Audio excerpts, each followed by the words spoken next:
கேரளாவில் விவேகம் படத்தை வெளியிடுவது யார் தெரியுமா? இந்த மாதிரி நியூஸ் உங்களுக்கு பிடிச்சிருந்தா மறக்காம நம்ம 123 சினி நியூஸை சப்ஸ்கிரைப் பண்ணுங்க. சிவா அஜித் கூட்டணி மூன்றாவது முறையாக கைகோர்த்துள்ள படம் விவேகம். ஏற்கனவே ஃபர்ஸ்ட் லுக் டீசர் என வெளியாகி இணையதளத்தை அதிர வைத்த நிலையில் நேற்று சர்வைவா பாடல் வெளியானது.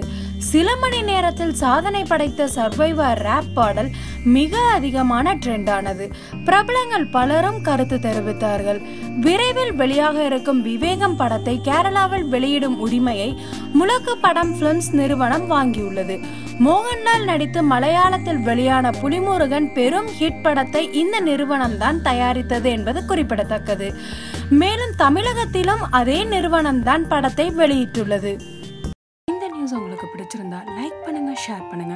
மேலும் இந்த மாதிரி சுவாரஸ்யமான நியூஸை உடனே தெரிஞ்சுக்க நம்ம சேனலை சப்ஸ்கிரைப் பண்ணுங்க.